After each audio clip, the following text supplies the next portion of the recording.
Hi guys, টেকট্রেন্ডসে আপনাদের স্বাগতম। আজকে আমরা দেখব কিভাবে উইন্ডোজ পিসিতে ভার্চুয়াল মেশিনের মাধ্যমে আমরা ম্যাক ওএস রান করাতে পারবো। যারা আইওএস অ্যাপ ডেভেলপমেন্ট করতে চান, ম্যাক ওএসটা কীরকম, এটার কতটা ফ্লেক্সিবল, এই জিনিসটা আসলে জানতে চান, তাদের জন্যই আজকের এই ভিডিওটি। আমি স্টেপ বাই স্টেপ দেখাবো কিভাবে আপনারা ম্যাক ওএস আপনার ভার্চুয়াল মেশিনে ইনস্টল করতে পারবেন। তো প্রথমেই চলুন দেখি কিভাবে আপনারা এটা ডাউনলোড করবেন। এটা ডাউনলোড করার জন্য আপনার প্রথমে এখানে আমি 3টা লিঙ্ক ওপেন করেছি। আপনাদের জন্য এই 3টা লিঙ্কই আমি আমার ডিসক্রিপশনে দিয়ে দিব অথবা পিন কমেন্টে পেয়ে যাবেন। সেখান থেকে আপনারা এই 3টা লিঙ্কের যে কোনো একটা লিঙ্কে যেয়ে আইএসও ফাইলটা ডাউনলোড করে নেবেন। আইএসও ফাইলটা ডাউনলোড করার পর, যেমন আমার ক্ষেত্রে এই যে আমি আইএসও ফাইলটা ডাউনলোড করে নিয়েছি, এটা 16 জিবির মতো। তো এটা ডাউনলোড করে ফেলার পর আপনার যেটা করতে হবে, আপনার ভার্চুয়াল বক্সে যেতে হবে। আপনি যদি ভার্চুয়াল বক্স এখন ইনস্টল না করে থাকেন, তার জন্য একটি ভিডিও আমি ডিসক্রিপশনে দিয়ে দিব। সেখান থেকে আপনি ওই ভিডিওটি দেখে স্টেপ বাই স্টেপ আপনি ভার্চুয়াল বক্স কিভাবে ইনস্টল করে সেটা দেখে নিতে পারবেন। তো আপনার ভার্চুয়াল বক্স ইনস্টল করা থাকলে অথবা আপনার ভার্চুয়াল বক্স ইনস্টল হয়ে গেলে প্রথমে আমরা যাব নিউতে যাওয়ার পরে এখানে আমরা আমাদের এই ভার্চুয়াল মেশিনটার একটা নাম দিব। আমি নাম দিচ্ছি ম্যাক ওএস। ওকে, ম্যাক ওএস নাম দিচ্ছি।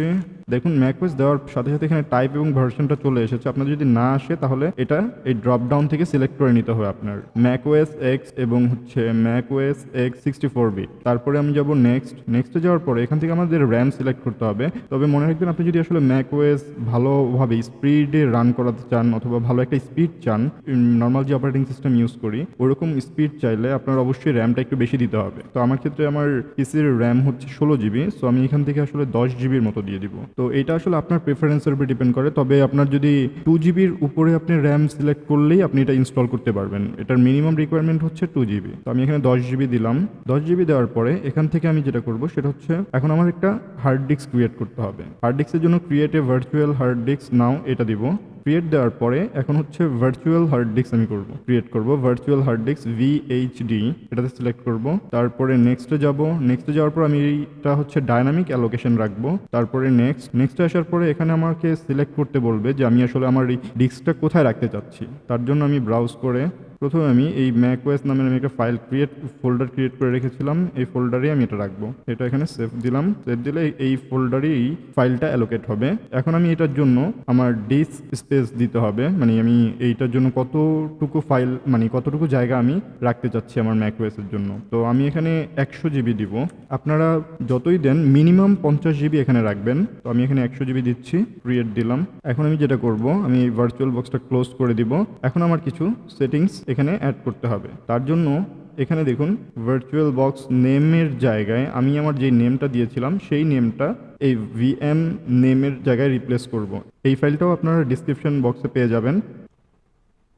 এখান থেকে রিপ্লেস দেওয়ার পরে দেখুন এখানে এই নেমটাকে আমি রিপ্লেস করব ম্যাক ওএস দ্বারা। আমরা আসলে যেইটা ওই ফাইল নেম যেটা দিয়েছিলাম, আমার ভার্চুয়াল মেশিনের নাম যেটা দিয়েছিলাম সেটা দ্বারা এটাকে রিপ্লেস করে দিব। তো রিপ্লেস অল দেওয়ার পরে আমি এটা ক্লোজ করে দিলাম। এখন আমি যাব কমান্ড লাইনে আসার পরে এখান থেকে রান এজ অ্যাডমিনিস্ট্রেটরে যাব।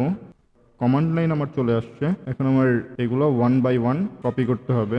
কপি করলাম, দেন এটা পেস্ট হইলো। এখন আমার এটাকেও এখানে অ্যাড করতে হবে। এভাবে একটা একটা করে অ্যাড করতে হবে। এটাও আমার অ্যাড হয়ে গেছে। তারপরে আমি এটাকেও অ্যাড করে নিলাম। এভাবে একটা একটা করে আপনার সবগুলো অ্যাড করতে হবে। এটাও অ্যাড হয়ে গেছে।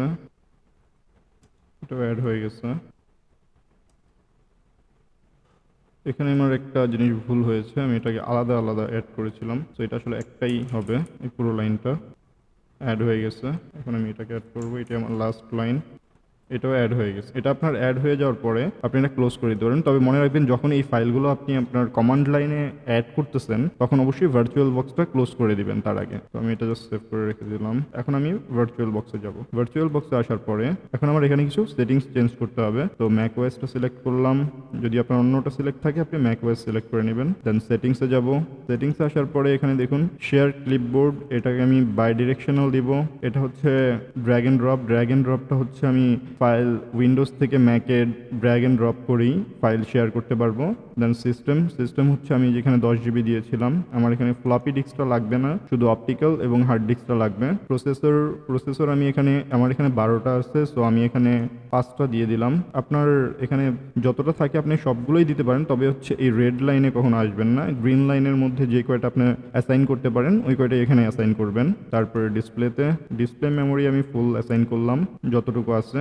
তারপর এখানে VBox VGA এটাই থাকবে।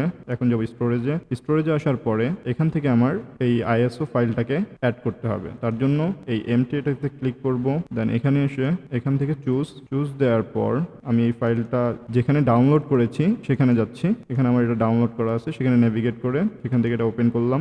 ওপেন দেওয়ার পর এটাকে এখন আমি আসবো অডিওতে। অডিও যা আছে সেটাই রাখবো। এখানে অডিও ইনপুটও অ্যাড করে দিতে পারি আমরা। এটা নেট থাকবে। অ্যান্ড এখানে আপনার যদি দেখেন USB 3 থাকে তাহলে আপনি USB 3 সিলেক্ট করবেন, আর যদি USB 3 না থাকে তাহলে যেটা আছে সেটাই আপনার ম্যাক্সিমাম যেটা আছে সেটাই সিলেক্ট করবেন। এখন আমি এখানে ওকে করব। আমার বেসিক সেটিংস সব শেষ। এখন আমি স্টার্ট করব এটাকে। এটার ইনস্টলেশনে অনেক সময় নেবে।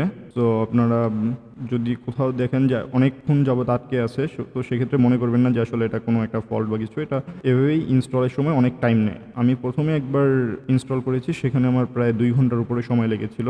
তবে আমি আপনাদেরকে দেখানোর সুবিধার্থে দেখা যাচ্ছে অনেক জায়গায় কিছু হয়তো বা ফাস্ট ফরওয়ার্ড করে দিব।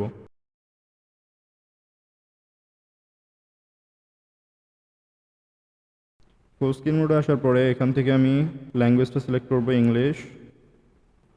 এখান থেকে আমার প্রথমে যেটা করতে হবে সেটা হচ্ছে ডিস্ক ইউটিলিটিতে যেতে হবে প্রথমে। তো এখান থেকে কন্টিনিউ। এখানে আসার পরে আমি যেই ফাইলটাকে 100 GB অ্যাসাইন করেছিলাম আমার সেটাতে যেতে হবে। সেটা দেখি কোনটা। সেই ফাইলটা হচ্ছে আমার এইটা। তো এখান থেকে আমি এটাকে ইরেজ করব। এটা সিলেক্ট করলাম। তবে খেয়াল রাখবেন আপনি এখানে অন্য কোনো ড্রাইভ যেন ইরেজ না হয়। আপনি যেই ড্রাইভটাতে এটা ইনস্টল করবেন সেই ড্রাইভটাই যেন শুধু ইরেজ হয়। ওকে, আমি এখানে ইরেজ করলাম। এবার এটার নাম দিতে হবে। আমি এটার নাম দিয়ে দিচ্ছি MacOS। এবার আমি ইরেজ করে দিলাম। ইরেজ হয়ে গেলে এখান থেকে ডান দিব। ডান দেওয়ার পরে এখানে ডিস্ক ইউটিলিটিতে যাব। দেন কুইট ডিস্ক ইউটিলিটির কাজ শেষ হয়ে গেলে এখন ইনস্টল ম্যাকওএসে যাব। এটাতে সিলেক্ট করব এবং কন্টিনিউ দিব। এটা আসার পরে দেন কন্টিনিউ, দেন এটাকে অ্যাগ্রি করতে হবে। অ্যাগ্রি করার পরে আমি হচ্ছে এই ফাইলটাতে এটা ইনস্টল করব, তাই এই ফাইলটা সিলেক্ট করলাম, দেন কন্টিনিউ। এখানে যে প্রসেসটা আছে এই প্রসেসটা মোটামুটি আপনার 15 থেকে 20 মিনিট সময় নিতে পারে। কারো কারো ক্ষেত্রে আপনার পিসির কনফিগারেশন অনুযায়ী আরও বেশিও সময় নিতে পারে বা কমও সময় নিতে পারে। আমার এখানে দেখাচ্ছে 14 মিনিট। তো এটা হয়তো বা 14 মিনিটের বেশিও লাগতে পারে, কমও লাগতে পারে। তো আমি এই জায়গাটুকু ফাস্ট ফরওয়ার্ড করে দিচ্ছি।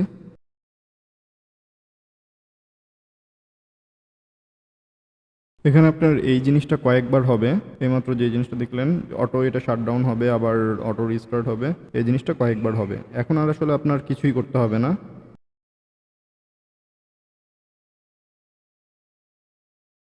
এই প্রসেসটাতে আমাদের প্রায় 20 থেকে 30 মিনিট সময় লাগতে পারে।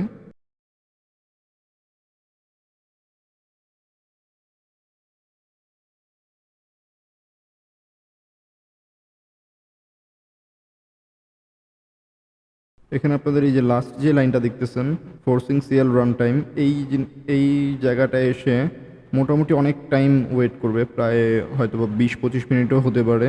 সো এই জায়গাটা আসার পরে কেউ এই জিনিসটা ক্লোজ করে দিবেন না। হয়তো আপনার মনে হতে পারে যে এখানে হয়তো আটকে গেছে বা কোনো একটা প্রবলেম হয়েছে, আসলে এটা কোনো প্রবলেম না। এখানে এই জায়গাটা আসার পরে মোটামুটি অনেকক্ষণ সময় নেবে।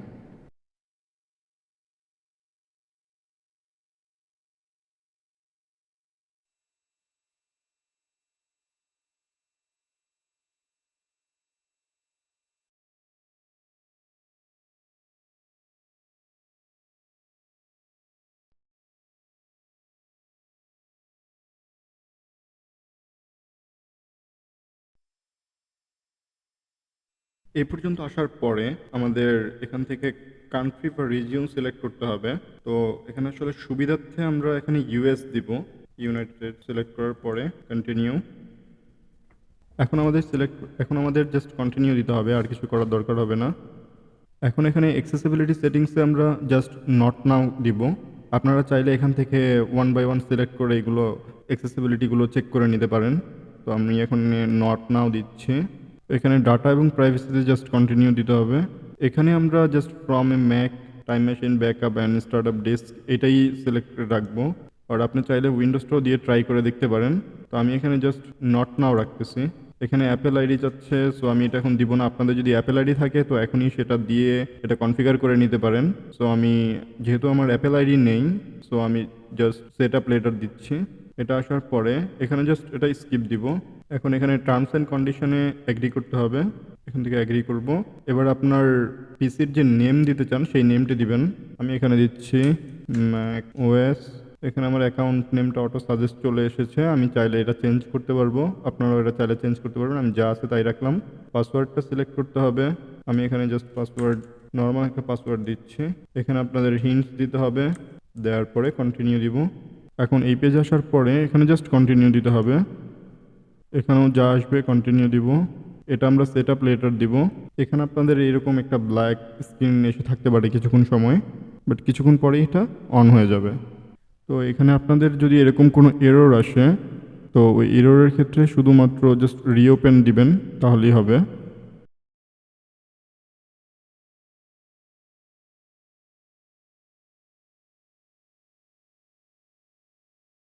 এখান থেকে আমি জাস্ট আমার পাসওয়ার্ডটা দিব, দেন এন্টার করব।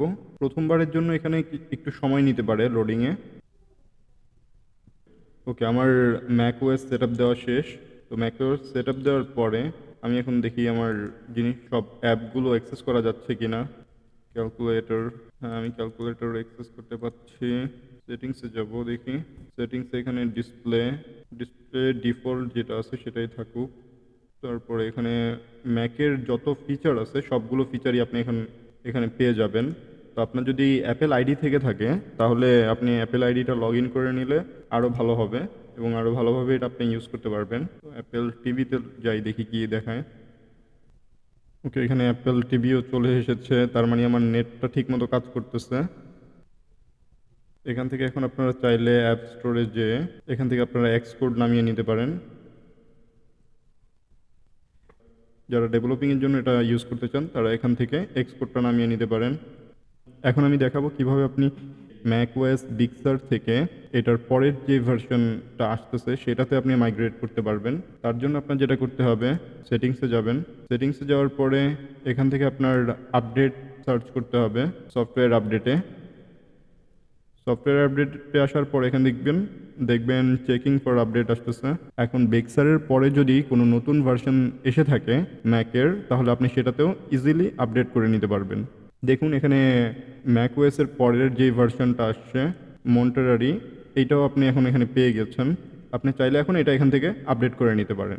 আমি আর এখানে আপডেট দিয়ে দেখাচ্ছি না, তো আপনারা এখান থেকে এটা আপডেট দিয়ে নিতে পারেন এবং আপনারা এখন এক্সকোডও রান করাতে পারবেন এবং ইজিলি iOS ডেভেলপমেন্টে কাজ করতে পারবেন।